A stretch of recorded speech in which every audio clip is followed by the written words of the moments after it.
Welcome back. I had to, because I was hitting against the YouTube 10-minute limit. But all I was saying is, we said, cosine of minus a. So I drew, a right triangle with a, and then I showed you minus a, and I said, well, all of the lengths are going to be the same, but now the direction of, and we're kind of assuming this is on the unit circle. If you don't remember the unit circle, maybe you'll want to rewatch the videos we have on that. But I'm just showing you that the cosine of minus a is equal to this side over the hypotenuse, and this hypotenuse is the same as this hypotenuse, right?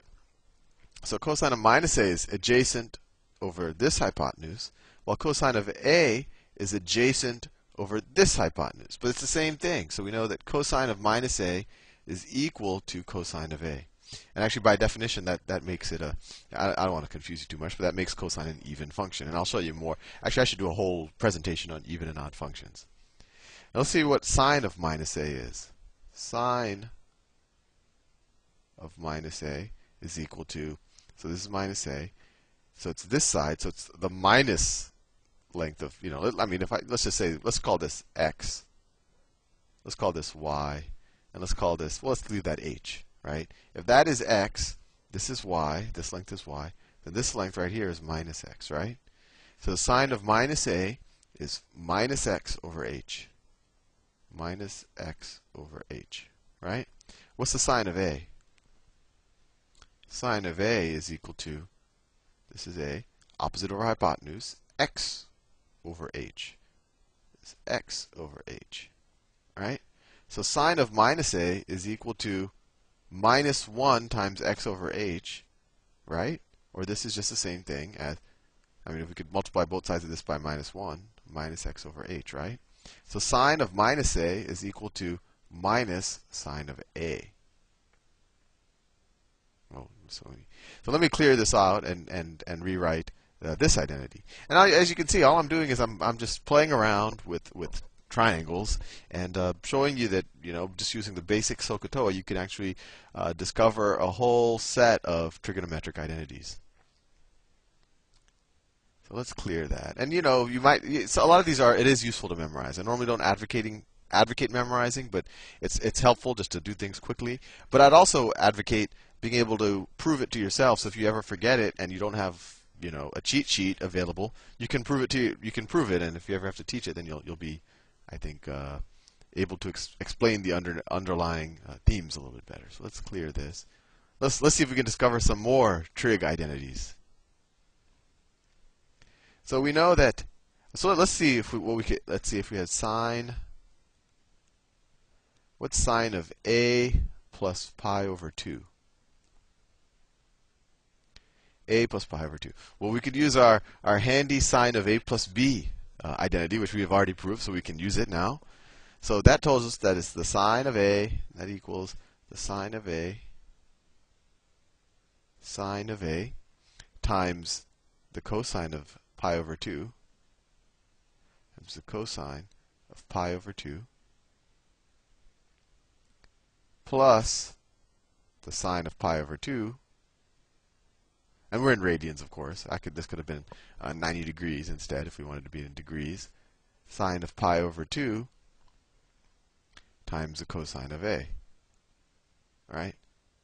Well, this equals the sine of a. What's cosine of pi over 2? Or cosine of 90 degrees? Well, that's when we're on the unit circle, we're pointing straight up. And so the x-coordinate is 0. I could draw it out, but I think you might want to draw the unit circle and figure it out for yourself, or if you don't, do it on a calculator. But you will learn that it is 0. Cosine of pi over 2 is 0. Plus sine of pi over 2. For the same reason, we're pointing straight up on the unit circle, so the y-coordinate, or the sine coordinate, is 1, right on the unit, at 1. We're essentially the point 0, 1 on the unit circle. So sine of pi over 2 is 1. So then, and then times cosine of a. So sine of a times 0 is 0. 1 times cosine of a is just cosine of a. So we have a new useful trig identity. Excuse me. Sine of a plus pi over 2 is equal to cosine of a. Fascinating.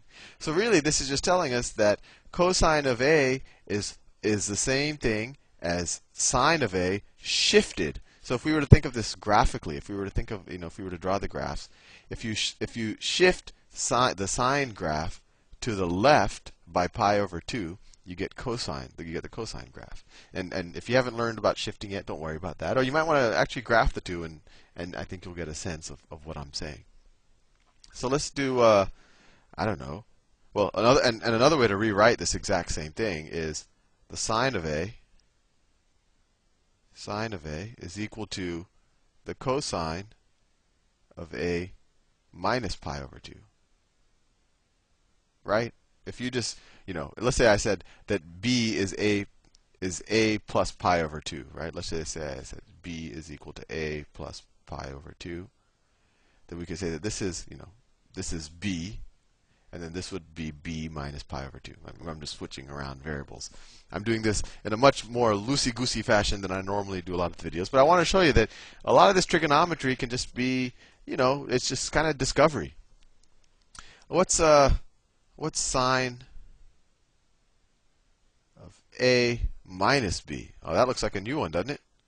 Well, let's try to figure it out. Well, that equals sine of A cosine of minus B plus sine of minus B times the cosine of A. Right? Well, what do we know about the cosine of minus B? Before I cleared the screen, we just figured out that the cosine of minus B, since it's an even function, is the same thing as the cosine of B. So we can rewrite that as that equals the sine of A cosine of B. And then what's the sine of minus B? Well, that's the same thing as the minus sine of B. That's what we just proved, that the sine of minus B, that this is equal to minus sine of B. You could draw out the triangle and the unit circle if you don't believe me, but we just did that. So then we could say that that is equal to minus sine of B cosine of A. Interesting. I encourage you to do the same thing with the cosine of A minus B.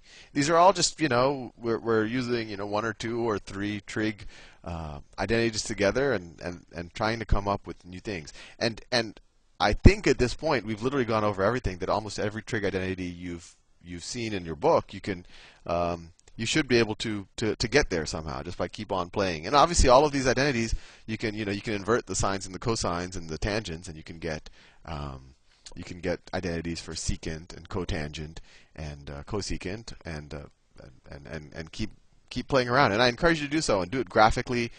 Draw the triangles. It's also interesting to sometimes actually draw the graph on the xy plane of, say, cosine of x plus pi over 2, or cosine of x plus pi over 2, or sine of x. And I think I'll in the future do a video where I really do explore all of that.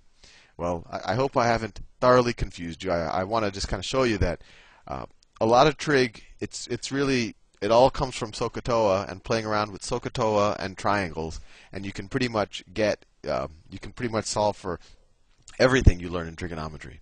And if you don't have SOHCAHTOA, at least a unit circle definition, which is actually better because it's more extensive. But anyway, that's all for now. See you soon.